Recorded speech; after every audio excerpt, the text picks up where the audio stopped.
Hello, my friend. I'm so glad you are here with me today. Maybe you're sitting in your familiar living room in that soft armchair that has been with you for decades. Maybe you're holding your phone, your eyes a little tired after a long day. Or maybe you're on the tablet your kids bought so you could video call them more easily. Wherever you are, I want you to know this. I'm sitting across from you like an old friend, like a doctor who has walked with patients for over 30 years. And today I want to tell you a story, the story of breast cancer. I know just hearing the word cancer makes many hearts sink. Some sigh, some turn away, and some remember a friend, a sister, or even themselves who once walked this road. But my friend, talking about cancer is not to spread fear. It is to bring more light so that darkness has no place to hide. Have you ever woken up in the middle of the night with a vague worry? One of my patients, Linda, 57, once told me, "Doctor, I often dream that I feel a small lump in my breast. Every morning when I wake up, I check again. I'm so scared, but I don't dare go to the doctor." Have you ever felt that way, an unnamed fear that lingers but one we are too afraid to face? I want you to imagine this. Our body is like a house. Each cell is a brick. Millions, billions of bricks come together to build the walls, the roof that shelters our soul.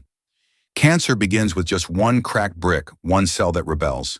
It doubles, then doubles again, no longer obeying the rules. From a tiny crack, if ignored, comes a hole, then a wall that begins to crumble. But you see, if we notice the crack early, we can repair it, strengthen it, and the house stands firm. Over 30 years, I have seen countless faces of women. Some are young mothers in their 30s holding the hand of a child. Some are grandmothers in their 70s, hair white, but eyes still bright. Some arrive with worry, some with exhaustion, but some come with rare courage. And I realize something: breast cancer is not only an illness of the body, it is also a story of family, of love, of faith, and of hope. I remember clearly one winter afternoon, snow falling outside the hospital window. Mary, 62, sat across from me. She had just received an early-stage breast cancer diagnosis. Her voice trembled. "Doctor, how much time do I have left?" I held her hand and said, "Mary, the right question is not how much time, but how we will live in the years ahead. You found it early, your chance of success is very high. And the most important thing is that from today, you no longer fight alone." Her eyes welled with tears, but hope shone bright within them. I tell you this story so you can see breast cancer is not a death sentence. It is dangerous, yes, but it is not the end. We can prevent it, we can detect it early, and we can treat it effectively. And it all begins when we dare to face it, dare to talk about it, and dare to listen to our own bodies. Have you ever wondered why some people eat freely all their lives and never get sick while others are careful, yet still face it? The truth is, breast cancer is the result of many factors, partly genetics, partly hormones, partly environment, and partly lifestyle. I once told a patient cancer is like a door with many locks. When enough bad keys turn at once, the door opens. And so we can make sure those keys never turn together. Picture this: it's morning, you step into your garden. The air is fresh, dew glistens on the leaves. You pick a sprig of greens, wash it, place it on the table. You choose a slice of salmon, a bowl of brown rice. You brew a pot of green tea, pour it, and breathe deeply. That is not just a meal, it is medicine. And prevention starts right there, in simple meals and daily exercise and restful sleep. But I also know someone watching right now is thinking, "I'm over 60, is it too late?" No, it is never too late. One of my patients, Anna, discovered breast cancer at 68. She thought her age meant nothing could be done. But after treatment, she changed her life more: vegetables, morning walks, breathing, and meditation. 3 years later, at a follow-up, she smiled. "I feel younger than I did 10 years ago." She wasn't just healthier, she was living with peace and meaning. I want you to hear this: breast cancer is dangerous, but it is also a reminder. A reminder to care for our bodies, to love ourselves, to slow down, to cherish each moment. At 50, 60, 70, many think the road is mostly behind them. But my friend, there are still many beautiful days ahead, grandchildren growing evenings on the porch, the sound of the wind, and that is why we must protect our health. Today I will walk with you through the journey of understanding breast cancer, what types there are, why it appears, how dangerous it can be, who is most at risk, and most importantly, how we can prevent it through food, drink, and daily habits. I will share from science, but also from real stories, so you see it is not far away, but part of everyday life. Are you ready? Let's not think of this as a lecture, but as a conversation. I'm not standing at a podium, I'm here with you, like an old friend telling stories over tea. And though today's story begins with the frightening word cancer, I believe it will end with a brighter word hope. So what types of breast cancer are there? My dear friend, in the last part I shared with you that breast cancer does not have just one face. It's like a big family with very different children, some obedient, some stubborn, and some aggressive. And those differences determine destiny, treatment, and chances of recovery. I want you to imagine your body as a village. In that village, each breast cell is a villager. When everyone follows the rules, the village is peaceful. But one day a troublemaker appears. If he only stirs trouble in his own home, he can be contained. But if he gathers a gang, spreads across the village, peace is lost. That is how different types of breast cancer behave. 1. DCIS, the seedling of cancer. There is a type called ductal carcinoma in situ, or DCIS. This is a very early stage when abnormal cells are only inside the milk ducts, not yet invading. I call it the seedling of cancer. One patient, Helen 49, was diagnosed with DCIS through a routine mammogram. She felt nothing, no lump, no pain. Without that film, she would never have known. After breast-conserving surgery and radiation, she returned to normal life, tending her roses and cooking for family. She once told me, if I had skipped that mammogram, I would have paid dearly. So you see, DCIS carries the name cancer, but it's like a seed not yet sprouted. Remove it early, the garden stays green. Leave it and it may grow into a malignant tree. 2. LCIS, the warning bell. Another type is lobular carcinoma in situ, or LCIS. Technically, LCIS is not invasive cancer. It's a warning bell. When doctors find LCIS, it means your risk of developing breast cancer later is higher than normal. I once met Clara, 55. When told she had LCIS, she panicked. "Doctor, am I going to die?" I sat with her and explained, no, LCIS is not a sentence. It's a reminder. You need closer follow-up, regular screenings, and lifestyle changes. And indeed, many women with LCIS change their habits and stay healthy for years without invasive cancer. LCIS teaches us sometimes in life, a warning is not a punishment, but a chance to change. 3. IDC, the most common troublemaker. The most familiar type is invasive ductal carcinoma, or IDC. It accounts for 80% of breast cancers. When abnormal cells break through the duct wall and invade surrounding tissue, that's IDC. It's like someone smashing their door, rushing into the street, causing chaos. It can travel into blood, lymph nodes, and spread far. Susan, 61, came in with a clear lump. It was IDC stage 2. She had surgery, chemo, radiation. The journey was tough: hair loss, fatigue, tears. But today, 7 years later, she's alive and well. She told me, the most precious thing I learned is that even when it's hard, if you are determined and your doctor walks with you, you can overcome. IDC shows us common does not mean hopeless. 4. ILC, the quiet intruder.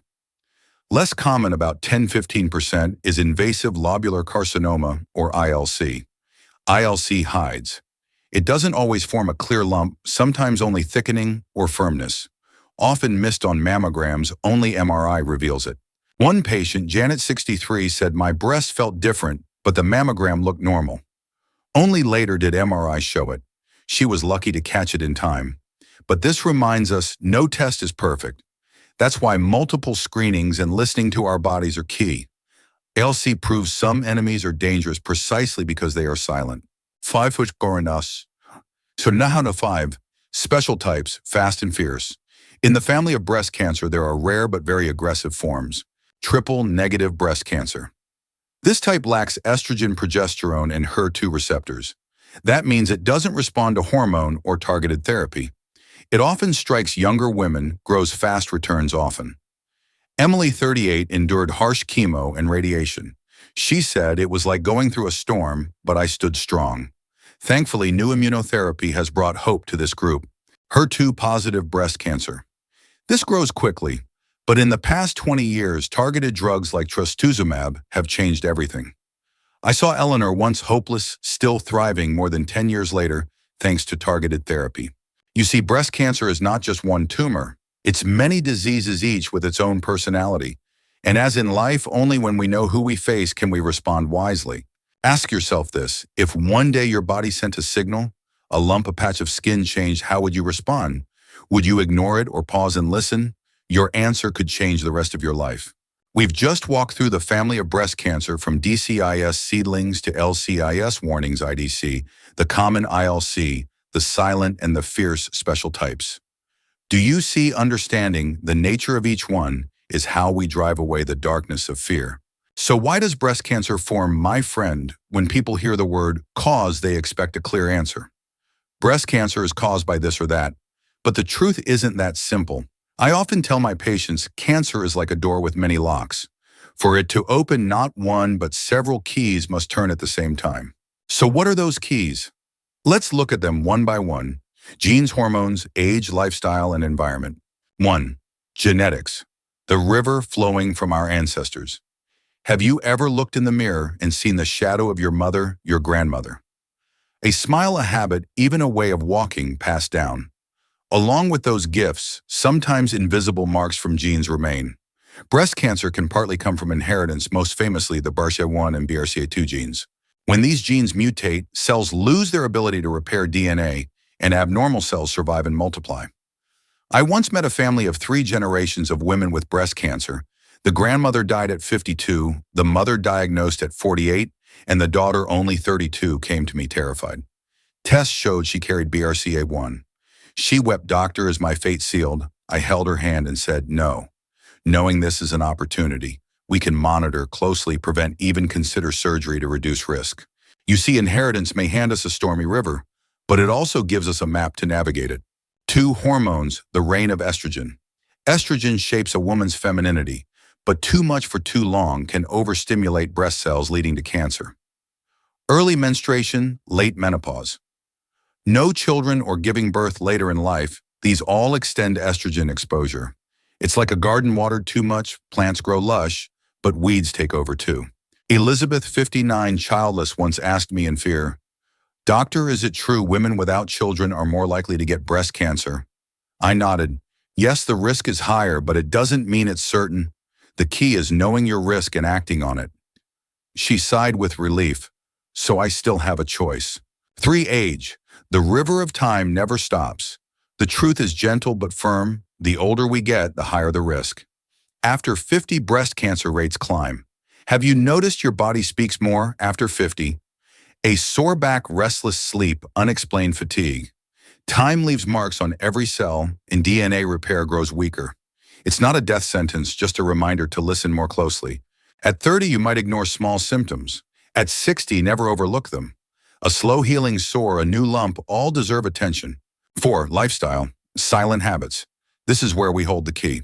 Smoking, not only lung cancer, but higher breast cancer risk, especially in young women. Tobacco smoke carries thousands of toxins, many DNA mutagens. Even secondhand smoke harms. Inactivity. Have you ever sat all day promising, "I'll exercise tomorrow," but tomorrow never comes? Lack of activity weakens the body, lowers immunity, and raises cancer risk. Just 30 minutes of brisk walking daily can cut risk significantly. 5. Environment, the things we cannot see. Radiation, especially to the chest during past treatments, increases risk. Industrial chemicals, air pollution, contaminated foods may play a role too.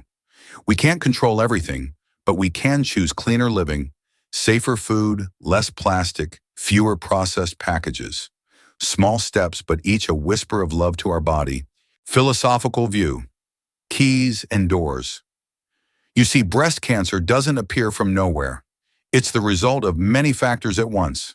Some we can't change, genes, age, but others we can diet, exercise, habits. The cancer door has many locks, but if we prevent those keys from turning together, the door stays closed.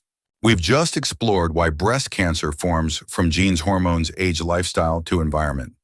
Each piece fits into a larger puzzle. And now I want to walk with you into the next question. How dangerous is breast cancer really? How does it threaten life and quality of living? Because only by knowing its danger can we see the value of prevention and early detection. So how dangerous is breast cancer really? My dear friend, after exploring the causes of breast cancer, we now come to the question everyone wonders. Just how dangerous is breast cancer? Some hear the word cancer and immediately think of death. Others dismiss it, saying everyone gets sick eventually. The truth lies somewhere in between. Breast cancer is not an absolute death sentence, but it is not something to be taken lightly. Its danger depends on when we discover it and how we face it. 1. Breast cancer, the silent enemy. The scariest part of breast cancer is not always its speed, but its silence. Many women feel no pain, no clear symptoms. By the time a lump is felt or found on imaging, the disease may already be advanced. One patient, Laura 54, said, "I thought if it didn't hurt, it was fine. I felt a small lump 6 months ago but ignored it since there was no pain." By the time she came in, the cancer had spread to her lymph nodes. She wept with regret, "If only I had come sooner." Yes, breast cancer is like a silent thief. It doesn't ring alarms, it slips quietly into your home, and by the time you notice, it has already stolen something precious. 2. Danger depends on the stage. In medicine, breast cancer is divided into stages from stage 0 in situ to stage 4 metastatic. Each stage is a turning point. Stage 2 to 3. Once cancer reaches lymph nodes, risk rises. 5-year survival drops to 60–80%. Still hopeful, but treatment is tougher: surgery, chemo, radiation, hormone therapy combined. I remember Ellen, 63, with breast cancer spread to bone. With targeted therapy and hormones, she still gardens, still travels with her husband. She told me cancer is an uninvited guest, but I won't let it ruin the party of my life. 3. Special aggressive types. Not all breast cancers are the same. Some grow slowly, others are fierce. Triple-negative breast cancer, hardest to treat, unresponsive to hormones or targeted drugs, often in younger women under 40. I remember Emily, 38, a teacher. Her young son asked Mom, "Why is your chest swollen?" She endured harsh chemo, but survived. Today, she inspires other patients with her story. 4. Danger is not only for the body, but the soul. Breast cancer tests the spirit too. A woman after mastectomy may feel shame believing she lost her femininity. One patient sobbed, "Doctor, I'm not me anymore." But time brings healing. Many rediscover true beauty, not in outward shape, but in inner strength and love. Breast cancer is dangerous not only because it threatens life, but because it can steal peace and confidence. That is why beyond medicine, we need love, support, and companionship. 5. The expert's view, truth and hope. As a doctor, I don't hide it: breast cancer can kill. Globally, more than 600,000 women die each year. But here is the light: over 70% of women diagnosed early live long, healthy lives. Modern tools from digital mammograms, MRI, 3D ultrasound, to genetic tests plus targeted and immune therapies have turned breast cancer from a sentence into a condition we can control. The most important lesson: understanding the danger makes us value prevention and screening even more. 6. A life philosophy. To fear wisely is to live wisely. When we know the sea is rough, we steer carefully and reach the shore. When we know the mountain is steep, we prepare ropes and climb safely. Breast cancer is the same. Knowing its danger keeps us alert, but that fear should fuel healthier living, more love for ourselves, not paralyze us. We've just explored how dangerous breast cancer can be, not only medically but emotionally. It can threaten life, shake the spirit, yet medicine has opened doors of hope. And now let's move forward. What can we do to prevent it? What foods, drinks, and exercises reduce risk? That, my friend, may be the most important chapter of all, for prevention is the greatest medicine. So how do we prevent breast cancer with food, drink, and exercise? My friend, in 30 years of practice, I've learned something important. Medicine isn't only in hospitals, it's also in the kitchen, at the table, and in every step we take each day. Patients often ask me, "Doctor, if I want to reduce my risk, what should I do?" I smile and answer: start with what you eat, what you drink, and how you treat your body daily. Prevention isn't magic, it begins with ordinary things. And today, let's dive into 3 essentials: eating, drinking, and moving. 1. What should we eat to nourish a body that resists cancer? Imagine your body as a garden. Food is the seed, the water, the sunlight. Whether the garden thrives or weeds take over depends on what you feed it daily. Vegetables, the silent guards. I remember Mary, 58, or after early breast cancer treatment, asking me, "What should I eat now to avoid relapse?" I handed her broccoli and said, "This is your medicine." Cruciferous vegetables like broccoli and kale contain sulforaphane, which suppresses cancer growth.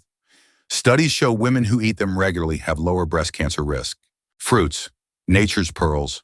Berries, blueberries, strawberries, raspberries carry anthocyanins and vitamin C, powerful antioxidants. They neutralize free radicals that damage DNA. I call them pearls in the garden, beautiful and precious. Beans and nuts, small treasures. Soy has been misunderstood, but it helps. Isoflavones, plant estrogens, gently bind receptors, lessening stronger estrogen effects. That's why Asian women who eat more soy have lower risk. Walnuts, almonds, flax seeds rich in omega-3 fight inflammation. A handful daily is nature's supplement. 2. What should we drink? Drinks don't just quench thirst, they nourish. Green tea, the morning friend. Its catechins, especially EGCG, are strong antioxidants that block cancer cell growth. One morning cup awakens body and protects. Fresh juices, the colors of life. Carrot, beet, orange, apple juices bring vitamins and antioxidants. But remember moderation. Whole fruits still matter for fiber. I always say eat the fruit, not just the juice. 3. What should we avoid if good foods sow life, some feed cancer? Red and processed meats. The tasty trap. Bacon, ham, sausages contain nitrites, proven carcinogens. High heat cooking mutates DNA. Delicious, now harmful later. Ultra-processed foods. The imposters of convenience. Instant noodles, snacks, candies, hide additives, salt, bad fats. Convenience today, illness tomorrow. 4. Exercise. The prescription-free medicine. Movement prevents cancer too. 150 minutes of moderate activity weekly, 30 minutes brisk walk, daily cuts, risk 20-30%. Carol, 62, started walking after treatment. At first 10 minutes, then 30, then an hour. 3 years later, she told me I feel healthier than before cancer. Exercise controls weight, lowers estrogen, boosts mood, and improves sleep. Best of all, it's free. All you need is shoes and willpower. 5. A life philosophy. Every meal whispers to your body. Prevention isn't complex, it's daily habits. Every meal, every drink, every step whispers, I want you healthy. I want to see my grandchildren grow. I want sunsets with my partner.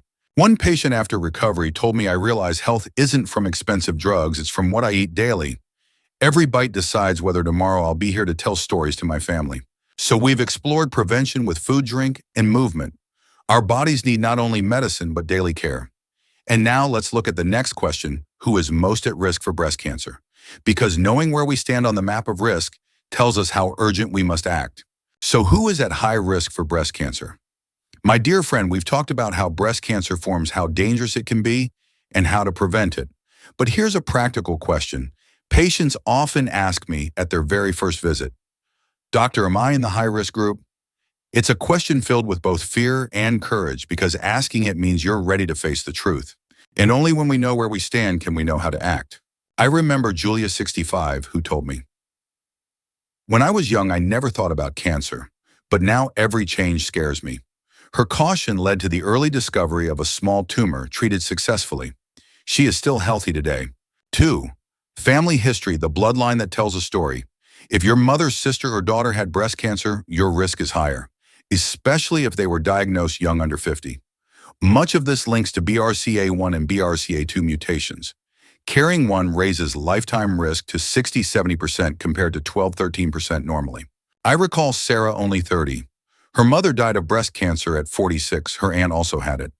She asked doctors, should I get tested? I told her, yes, now is the time to know. She carried BRCA1. She chose preventive surgery as Angelina Jolie once did. Not an easy choice, but one that freed her from the shadow of fear. 3. Personal history. The one who has walked the storm. If you've had breast cancer, once your risk for the other breast is higher. LCIS or DCIS diagnoses also place you at risk. Teresa, 59, treated cancer in her left breast. 7 years later, the right. But because she was under regular surveillance, it was small and treatable. Her story proves a past cancer is a warning bell, not the end. 4. Hormones and reproduction, the marks of time. Estrogen is life's gift, but too much too long increases risk. Risk factors include early periods before 12, late menopause, after 55, no children, first child after 35, and not breastfeeding. 5. Lifestyle. Habits write destiny. Not all risks come from age or genes. Many are from daily choices. Alcohol, even one drink a day, raises risk. Smoking hurts more than lungs, especially in young women. Obesity after menopause, fat becomes an estrogen factory. Inactivity, sitting all day, weakens immunity. Karen, 62, said, "When I was young, I ignored diet and exercise. Now I pay the price." After treatment, she changed her life. 5 years later, she was fitter, stronger, and said, "I wish I had known earlier." 6. Other factors, the hidden keys. Radiation to the chest in youth, like for Hodgkin's lymphoma, increases risk. Hormone replacement therapy used for years also raises risk. Dense breasts make tumors harder to detect and increase risk. Her story reminds us some risks we cannot choose, but knowing them helps us act wisely. A BRCA1 carrier can choose close monitoring or surgery. An obese woman can choose weight loss. A drinker can quit today. So we've seen who is at high risk. Some risks we cannot change, like age and genes. But many are in our hands: food, exercise, daily habits. And now let's move to the next question, the one many wonder most. If diagnosed, what are the treatments, what are the chances of success, and what side effects remain? So, if diagnosed with breast cancer, what are the treatments, the chances of success, and the side effects? My friend, we've traveled far together, causes, risks, danger. Now comes the question many ask. If I get breast cancer, what can I do? Is there still hope? Listen closely. Yes, there is always hope. Hope to heal, to extend life, to make the remaining years meaningful. 1. Surgery. Removing to renew. Surgery is often the first step, especially when cancer is localized. 2 main options. Breast-conserving surgery removes the tumor and some tissue, keeping the breast's shape, usually followed by radiation. Mastectomy removes the entire breast when tumors are large or multiple. I recall Rachel, 52, afraid she would no longer be a woman. After successful breast-conserving surgery, she smiled. "I'm still me, stronger than before." 2. Radiation, the light that clears the remnants. After surgery, many need radiation to kill hidden cells. It's like a beam searching and burning intruders. It may cause fatigue or skin redness, but recovery is common. Joanne, 61, told me, "I see each session as cleaning a room. Hard work, but afterward it shines." 3. Chemotherapy, the necessary storm. Chemo uses strong drugs to target cancer throughout the body. Side effects include hair loss, nausea, fatigue. Emily, 38, a young mother, lost her hair. Her son said, "Mom, you look like a superhero." The room teared up. Chemo is a storm, but storms clear the air. 4. Hormone therapy, locking estrogen's door. Many cancers feed on estrogen.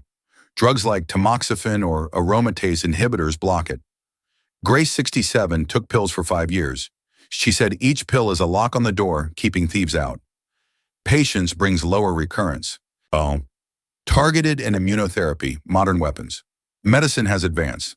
For HER2-positive cancers, drugs like trastuzumab change the game, turning once deadly disease into manageable.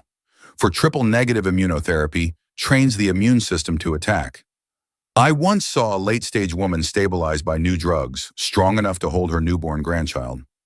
She whispered, "Life gave me another gift." 6. Chances of success, the light in the numbers. Early detection brings near certainty.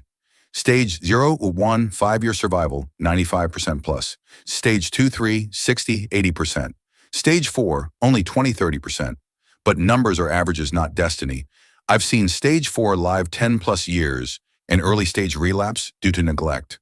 Hope lives in persistence, love, and attitude. 7.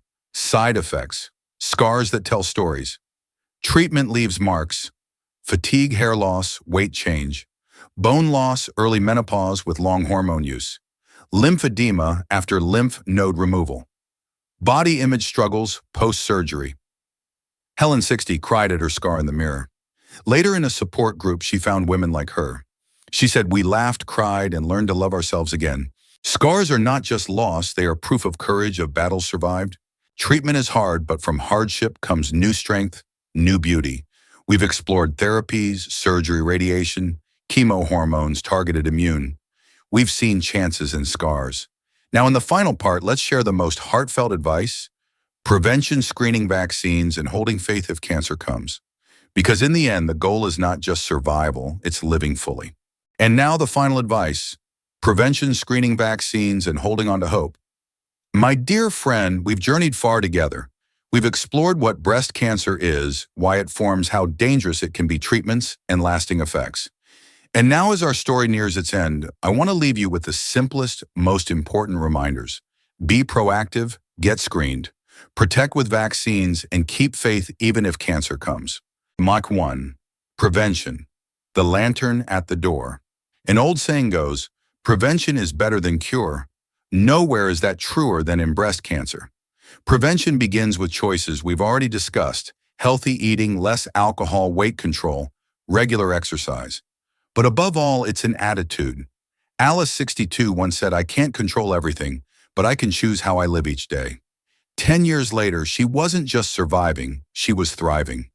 Every meal, every step, every small choice today is a brick in the foundation of health for tomorrow. 2. Screening. An appointment with the future. Breast cancer is most dangerous when found late. Caught early, survival is almost certain. That's why screening isn't a burden. It's a promise to your future self. Women, 40-74 mammograms every 1-2 years. High risk start earlier, sometimes by 30 with MRI. And self-checks once a month, same time each cycle. Catherine, 55, once told me, "1 mammogram saved my life. It found cancer at stage 0, a small surgery, radiation, and now I'm healthy." 3. Vaccines and preventive medicine. A new wall of defense. You may be surprised to hear vaccines mentioned. Breast cancer vaccines are still in research, but may soon be real. For now, HPV vaccine is vital. It prevents cervical cancer and is linked to lower risks of other cancers. Giving it to sons and daughters early is like building a wall of defense. For very high-risk women like those with BRCA mutations, preventive surgery can be considered. It's never an easy choice, but sometimes peace of mind is worth it. 4. Hope, the medicine of the spirit. The most important lesson I want you to take is not fear, but faith. Yes, breast cancer is dangerous, but it can be treated, managed, and even more, it can teach us to live more deeply. Martha, 68, once told me, "Before I always worried about tomorrow. Now I savor today, this cup of tea, this sunset, this moment." Cancer took her hair, one breast, but not her smile, not her warmth, not her love. Faith is medicine no pharmacy sells, but it carries us through storms. Shot 5. Family and community, the arms that hold us. You never have to walk alone. Studies show patients with family and community support heal better. Love strengthens the immune system, steadies the spirit. I once saw a young mother, only 35, in chemo. Her husband never left her side. Her 7-year-old drew her as a superhero. She overcame not just because of medicine, but because of love. 6. A closing philosophy. Live fully each day. Breast cancer teaches us one great truth. Health is a gift, and today is a miracle. You can't change your genes, you can't turn back time, but you can choose today. Eat well, move often, get screened. Love yourself. Keep peace in your heart. One of my patients, now in her 70s, said, "Cancer taught me that every sunrise, every birdsong is priceless." So my friend, we've journeyed far from causes to dangers, prevention, risk treatment, and now the final words. If you remember one thing, let it be this: love your body, listen to it, care for it with food, exercise, screening, and faith. Breast cancer can be frightening, but you are not alone. You have family, doctors, community, and your own inner strength. Place your hand on your chest and whisper, "I'm grateful to be alive. I will care for myself. I will live fully today." Breast cancer is not just medicine's story, it's a story of families, women, and communities. What you've learned today can save not only you, but your sister, your mother, your friend. Imagine if we all chose prevention, screening, and healthier lives. How many smiles would remain? How many lives would be saved? You can start today with one healthier meal, one longer walk, one earlier screening. And please share this message. One click may save a life. If this video speaks to you, subscribe and join our community of hope. Leave a comment, share your story. Your words may lift hundreds of others. Cancer can take much, but not our faith, love, or connection. Together we can rewrite the story of life, of hope, of hearts still shining. Thank you for being here, for listening, for walking this journey with me. Live healthy, live fully, and remember, each day you care for your body, you plant a seed of hope for the future. Goodbye for now, and see you in the next video.